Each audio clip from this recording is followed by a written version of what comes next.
साथियों, मैं आज जो आपको कहानी सुनाने जा रही हूँ मेरे और मेरे देवर जी के बीच की है। एक दिन सुबह का समय था, भाई काम पर गया था और भाभी ने मुझे नाश्ता दिया और कहा मैं नहा कर आ रही हूँ। तब तक मैंने नाश्ता कर लिया और टीवी देखने बैठ गया। तभी भाभी ने मुझे आवाज दी, रब्बी मेरे कपड़े दे देवर जी। तो मैंने रिमोट टेबल पर रख दिए हैं। मैंने भाभी की ड्रेस उठाई और वहां उसका अंडरवियर भी था जो कि देखने में सुंदर और नीला कलर का था। मैं उस वक्त थोड़ा असमंजस में था कि मैं अपने भाभी को कैसे दूं, लेकिन उसे कपड़े देते समय मैं सावधान था क्योंकि भाभी का सम्मान करना जरूर था। हालांकि मेरे मन में कुछ बदलाव आया। उसका रूप देखने लगा मानो वह मेरे सामने खड़ी हो। उसने मुझे फिर आवाज दी और मैं बाथरूम की ओर चला गया। उसके कपड़े उसे दे दिए। उसने फिर से दरवाजा बंद कर दिया और मैं वहीं रुक गया। मैं दरवाजे के छेद से अंदर देखने के लिए उत्सुकता से उठ खड़ा हुआ। फिर मैंने भाभी का जो रूप देखा, तंग रह गया। भाभी अपने दूध को सहला रही थी। यह देखकर मैं अपने आप को रोक नहीं पा रहा था। घर में कोई नहीं था, बस हम और भाभी दोनों ही थे। भाभी नहा चुकी थी और अपने कपड़े बदल रही थी। मैं पिच का हिस्सा ही देख लिया था और कुछ देर बाद वह बाहर आ गई। दोस्तों, मेरा नाम पंकज है। यह तब की बात है जब मैं 23 साल का था। मैं बहुत छोटा था तब। मैं गर्मी की छुट्टियों में भाई के पास गया था। जब मैं ग्रेजुएट्स में था तो मेरी भाभी थोड़ी मोटी थी, लेकिन वह बहुत गोरी लग रही थी। वह हर वक्त छोटे कपड़े पहनती रहती थी। पूरे दिन घर पर सिर्फ मैं और भाभी ही होते थे क्योंकि भाई काम पर जाता था और घर पर बहुत देर से आता था। कभी कभी वह रात में भी नहीं आता था और भाभी बचपन से ही बहुत फ्री रहते थे। वह मेरे बारे में सब कुछ जानती थी तो वह मुझे अपने पास पकड़ लेती और गले लगा लेती। हम हर दिन ऐसा करते थे, लेकिन अब मैं बड़ा हो गया था और मुझे उसकी बाहों में बहुत अच्छा महसूस होता था। जब वह मुझे गले लगाती थी तो मेरा साथ ही बड़ा हो जाता था। फिर मैंने तुरंत उसे गले लगा लिया और मजे लेने लगा। फिर कुछ दिन बीत गए। एक दिन सुबह हो गई, भाई काम पर गए थे और भाभी ने मुझे नाश्ता दिया और कहा मैं नहा कर आती हूँ। तब तक मैंने नाश्ता कर लिया और टीवी देखने बैठ गया। तभी भाभी ने मुझे आवाज दी, पंकज मेरे कपड़े दे दो। मैंने टेबल पर रख दिए हैं। मैंने भाभी की ड्रेस उठाई और वहां उसका अंडरवेयर भी था।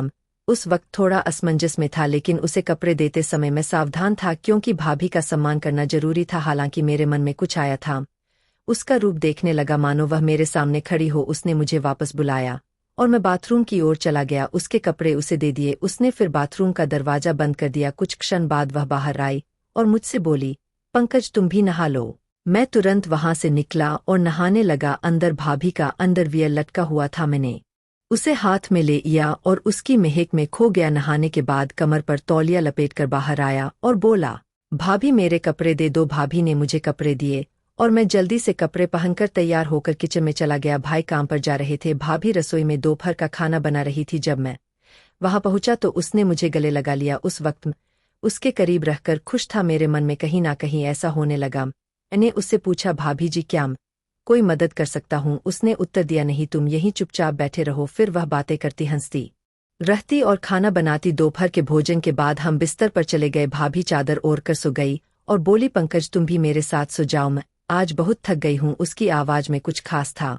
और उस पल कई सवाल खड़े हो गए। वह बोली, बदन भी बहुत दर्द कर रहा है।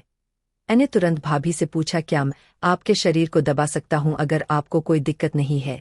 तो उसने नहीं कहा। मैंने फिर पूछा। मैं उसके पीछे पड़ा और बोला, भाभी बोलो, दर्द हो रहा है तो दबा दो। उसने कहा, ठीक है। मैं धीरे धीरे उसके पैर दबाने लगा। उसके घुटनों तक पहुंचकर मैं रुका और अब उसकी वह चीज दिख रही थी। मैंने उससे पूछा, भाभी ऊपर भी दबाना है क्या?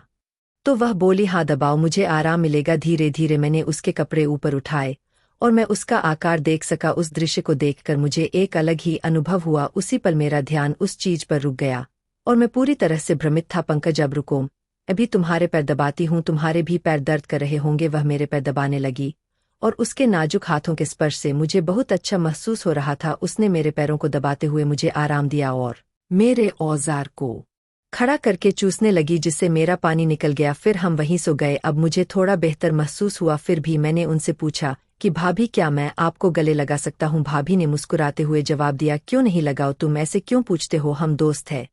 फिर मैंने भाभी को गले लगा लिया और जो भी बरसों से मेरा करने का तमन्ना था हम दोनों मिलकर पूरी रात किया। दोस्तों, आपको हमारा कहानी अच्छा लगा तो लाइक और सब्सक्राइब कर देना। मिलते हैं किसी और नई कहानी के साथ। धन्यवाद। आपकी अपनी दोस्त प्रिया।